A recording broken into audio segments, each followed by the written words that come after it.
warahmatullahi wabarakatuh. Salam sejahtera.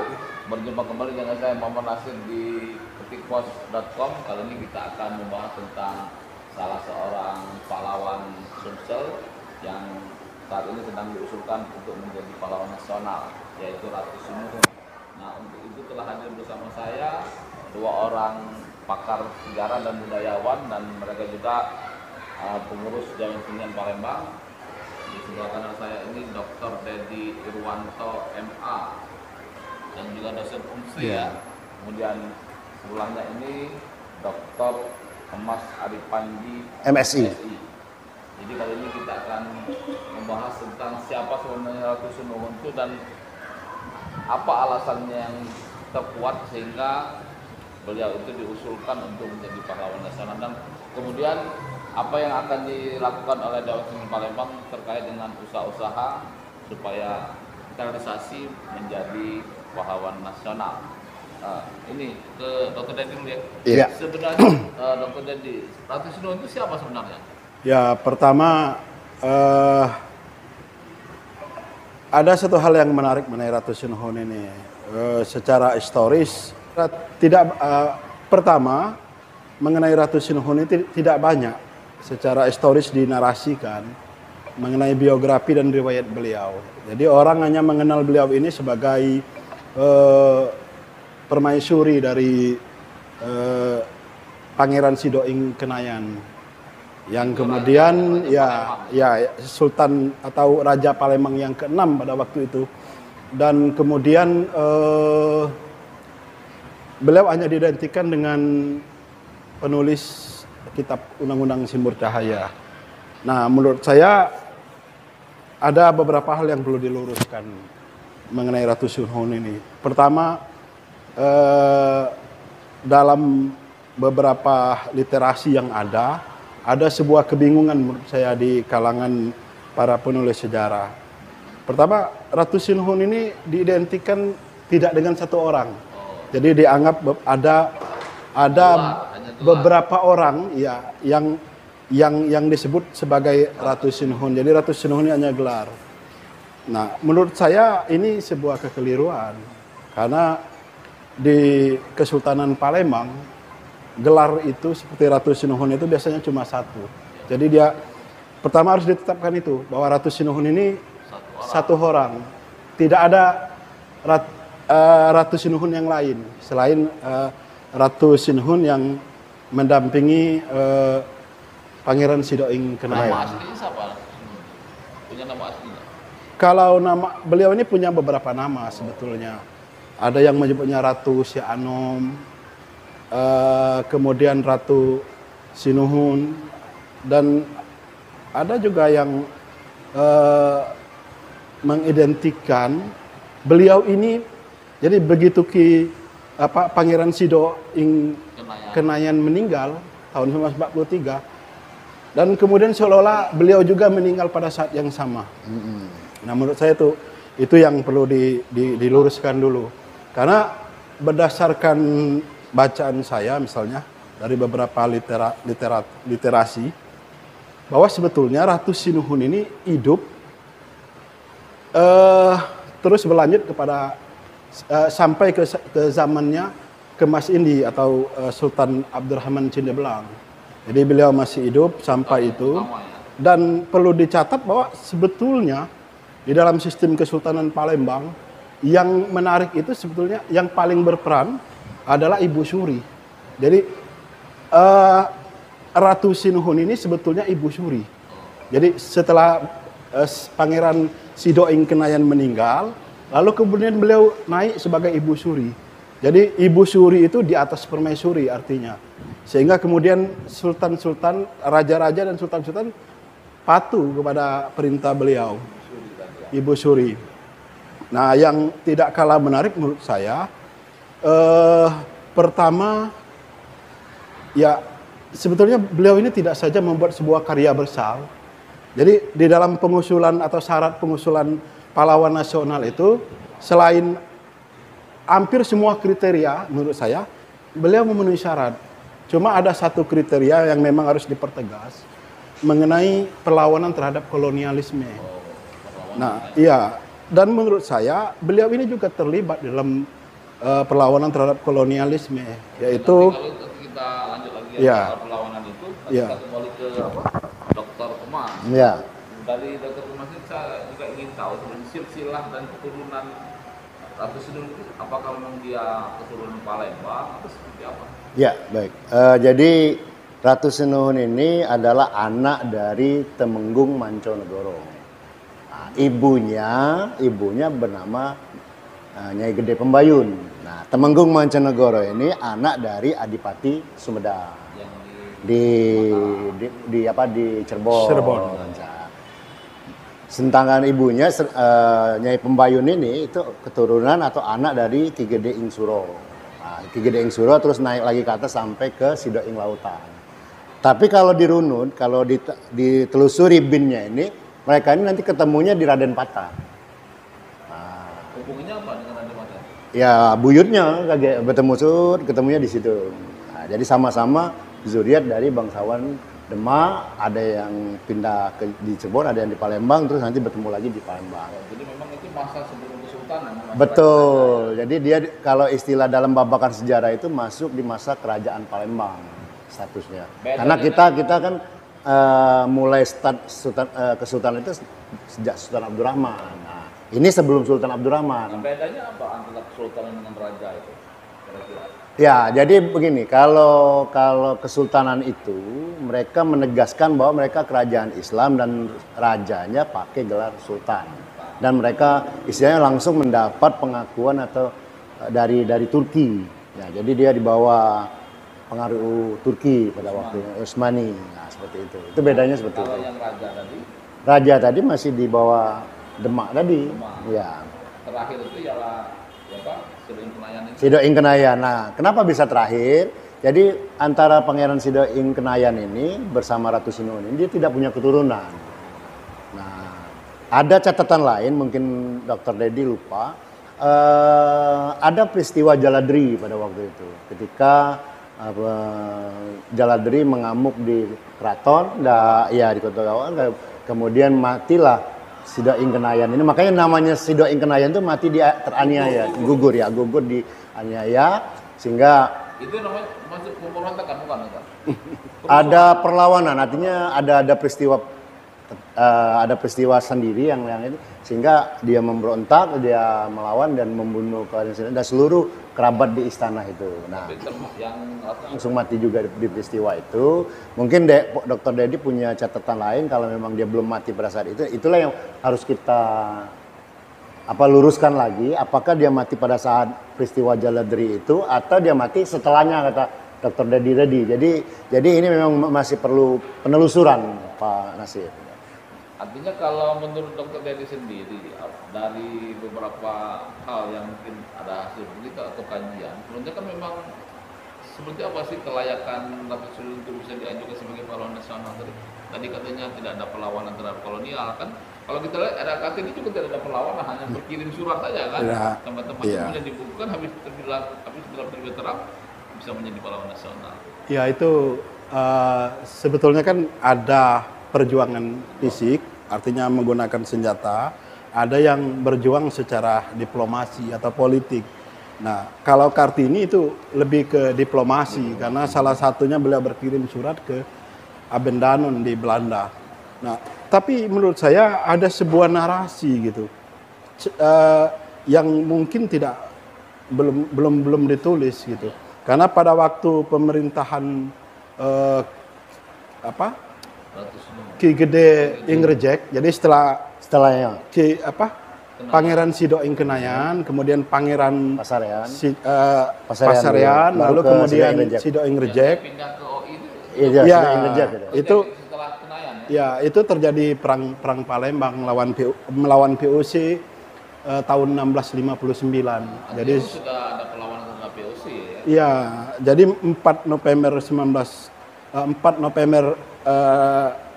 1659 itu sampai 23 November 1659 kurang lebih 19 hari Palembang digempur habis oleh POC dan salah satunya Keraton Kota Gawang dibakar habis oleh POC. Dan karena terbuat dari kayu, barangkali cepat lagi habis. Ya. Iya. Dibakar waktu itu. Jadi pada waktu itu menurut saya perlu sebuah penelusuran yang mendalam. Ada peran dari Ratu Sinuhun dalam perang tersebut gitu. Karena pada waktu itu sebagai seorang ibu suri, beliau ya selain juga ikut terlibat dalam perang, beberapa taktik yang digunakan Pangeran Sido Ingrejek juga pasti meminta nasihat dari ibu suri menurut saya. Jadi ini yang nanti menjadi celah ya, jadi untuk kajian memperkuat pengusulan Ratu Sinuhun sebagai pahlawan nasional ini menjadi sebuah celah untuk mengisi kekosongan perjuangan beliau melawan kolonial. Ya, memang kendalanya Ya. kan memang ketika itu kan data-data dokumentasi juga mungkin Iya. minim ya. Iya. Jadi menurut saya Ratu Sinuhun ini ya bukan saja seperti yang kita kenal selama ini sebagai pejuang gender melalui kitab Undang-Undang Simbur Cahaya. Menurut saya ada banyak hal lain yang perlu diungkap ya di dalam kajian ketika kita membuat naskah kajian untuk mengusulkan beliau sebagai pahlawan nasional. Ya. Dan salah satu yang menarik menyambung dari pendapat dari Dr. Ari tadi, sebenarnya kalau masalah gender yang saya baca gitu dari tulisan asing, ada sebuah hal yang menarik gitu. Karena sebetulnya itu pengalaman berdasarkan pengalaman pribadi dari Ratu Sinuhun ini. Karena pada saat beliau berumah tangga dengan Pangeran Sidoing Kenayan, ya ada sebuah peristiwa di mana seorang Panglima Jaladri itu membunuh suaminya. Dan salah satu penyebabnya menurut narasi De Vaille itu misalnya beliau Pangeran Sidoing Kenayan tergoda dengan istrinya Jaladri. Ya. Dan sebagai seorang permaisuri pada waktu itu, ya beliau merasa bahwa perempuan pada waktu itu, apalagi tidak memiliki keturunan seperti Ratu Sinuhun, lalu kemudian beliau merasakan penderitaan langsung. Bagaimana seorang perempuan seolah-olah tidak memiliki perlindungan. Nah, menurut saya itu yang kemudian menjadi salah satu penyebab mengapa gender itu sangat luar biasa di dalam Diperhatikan. kitab Undang-Undang Simbur Cahaya yang ditulis oleh Dan beliau. itu masih zaman belum orang mengenal istilah gender. Iya. Nah, kemudian kalau kita lihat lagi kan yang Ratu Sinuhun kan berkaitan dengan Simbur Cahaya. Iya. Barangkali bisa dijelaskan sebenarnya apa sih yang dimaksud Simbur Cahaya, kan masyarakat juga belum tahu karena mungkin banyak yang mengkirakan karena memang digunakan Undang-Undang Simbur Cahaya sampai ketika berlakunya yang pasirah-pasirah. Iya. Nah, seperti apa sebenarnya Undang-Undang Simbur Cahaya? Ya, baik. Sebenarnya kitab Undang-Undang Simbur Cahaya adalah kumpulan dari aturan-aturan negeri yang ada di negeri Palembang. Dan memang keberlakuannya lebih banyak di daerah huluan sebenarnya, bukan di ibu kota, di istana ya. Nah, dia ini kumpulan beberapa aturan, baik itu yang menyangkut hukum adat maupun hukum Islam yang dihimpun oleh Ratu Sinuhun. Jadi juga ada perdebatan, apakah dia yang menulis, apakah dia yang hanya menghimpun terus dikodifikasi, itu banyak perdebatan. Tapi intinya kita bersyukur saja bahwa kitab ini terbentuk gitu loh. Nah, isi dari kitab ini pertama tentang adat bujang dan gadis serta kawin, kemudian tentang adat perhukuman, kemudian juga tentang marga yang tadi Pak Nasir ini, kemudian juga tentang kaum, adat kaum, kemudian aturan kaum, kemudian tentang dusun dan berladang. Nah, jadi ada 5 bab lah ya, ada 5 bab yang diatur dalam kitab undang-undang ini. Artinya semuanya menyangkut kehidupan pada waktu itu. Misalnya adat bujang gadis sampai dengan perkawinan itu diatur. Kemudian tentang perhukuman. Nah, misalnya kalau melakukan kesalahan apa itu ada hukumannya, minimal denda waktu itu kan. Kemudian tentang adat marga ini kan ada di daerah-daerah luar dan sebagainya. Kemudian ada pasira yang mengatur segala macam. Kemudian terakhir ada kaum dan dusun dan berladang. Jadi berladang pun diatur pada waktu itu. Nah, kehidupan peranata sosial ya. Iya, peranata sosialnya juga diatur peranata sehingga sosial dan menurut banyak ahli, menurut juga banyak pendapat bahwa di zaman itu di tahun 1600-an itu seorang perempuan seperti Ratu Sindhun sudah mampu. Nah itu yang Dan dipakai sampai ke abad dipakai 22. sampai zaman Zaman marga. iya masih zaman marga di zaman Kresidenan Palembang pun itu masih pakai, dan bahkan titik poinnya Belanda pun tidak menghilangkan itu, hanya merevisi dan menambah. Makanya nanti Belanda nyetak lagi tahun 1897, 1922, 1927. Tapi dasarnya itu yang Dari Ratu Sindhun tadi, tapi itu keberlakuan undang-undang untuk masyarakat kita kan. Sementara Belanda juga bawa hukum sendiri, hukum yang berlaku di negeri Belanda dipraktekkan di kita gitu loh. Jadi ada dua hukum yang memang diberlakukan di masyarakat kita. Nah, starting point buat Ratu Sindhun ini adalah dia mampu sebagai tokoh perempuan yang mampu menghidupkan apa ya dari peran atas sosial dan sebagainya itu. Ya, mungkin juga karena masalah gender dan dia merasa itu adalah kehidupan pribadi dia dan dia harus melindungi perempuan. Nah ini yang harus kita angkat sebenarnya. Jadi ada pemikiran seperti itu sehingga kami kemarin sempat ngobrol-ngobrol dengan beberapa katakanlah penggiat dan aktivis. Wah ini perlu kita usulkan menjadi pahlawan nasional. Kenapa? Karena ada pemikiran tadi karena disinggung RA Kartini aja yang cuma buat surat menyurat ini bisa kita angkat sebagai pahlawan nasional. Kenapa? Mohon maaf ya, kita tidak menyudutkan yang sana ya. Kita yang sudah sejak tahun 1600 tidak kita angkat sebagai pahlawan. Nah ini menurut kita keteledoran kita sebenarnya. Karena belum terekspos dan mungkin belum detail oleh banyak orang. Ya. Iya. Betul. Karena memang di daerah. Ya. Kalau untuk Ratu Sindhun itu sendiri sebenarnya, apakah memang menurut Dr. Devi itu dari dulu memang dia memperjuangkan itu seperti yang kita bayangkan sekarang ini, atau dia hanya melakukan apa yang kemudian terjadi pada ketika itu? Yang pertama menurut saya ada sesuatu yang menarik mengenai undang-undang kitab Simbur Cahaya ya. Memang ada sebuah perdebatan apakah yang menulisnya Ratu Sindhun atau sebetulnya Penghimpunan. diimpun. Jadi Ratu Sindhun mengimpun dari beberapa hukum adat yang ada di Uluan Palembang. Nah, sepanjang atau sependek yang saya ketahui sebetulnya menurut saya justru terbalik. Jadi sebetulnya pertama Undang-Undang Simbur Cahaya ini baru ditulis sekitar tahun 1727. Jadi sekitar Setelah era dia. setelah era beliau, tetapi di zamannya Sultan Abdurrahman Cindebelang itu sudah mulai. Jadi artinya Sultan Abdurrahman meminta kepada Ratu Sindhun sebagai ibu suri untuk menulis hukum dasar, sehingga awalnya gitu berbentuk piagam. Jadi Ratu Sindhun ini banyak menulis piagam-piagam yang dikenal sebagai piagam Ratu Sindhun. Nah, piagam Ratu Sindhun inilah yang kemudian menjadi dasar untuk ditulis dalam Undang-Undang Simbur Cahaya yang kemudian diterapkan di Uluan. Jadi ini seperti Undang-Undang Dasar 1945 yang kemudian menjadi misalnya dasar dari undang-undang lain yang diterapkan di Indonesia. Sehingga ya beberapa daerah kemudian atau beberapa daerah Uluan kalau kita kenal menyelipkan berbagai istilah-istilah lokal yang ada di Uluan, tapi dasarnya itu dari piagam Ratu Sindhun yang dikeluarkan dari Ratu Sindhun ini. Yang setelah marga itu kan berlaku setelah dikaji dan dibahas dan juga disusun oleh pemerintah Belanda kan. Iya. Jadi undang-undang Simbur Cahaya itu ditulis setelah Ratu Sindhun tiada gitu. Karena usia beliau sebetulnya relatif muda ketika Pangeran Sidoing Kenayan itu meninggal sekitar 43 tahun. Jadi setelah itu kemudian ada masa Pangeran Sidoing Pasarean yang hanya 2 tahun memerintah. Jadi kalau kita hitung-hitung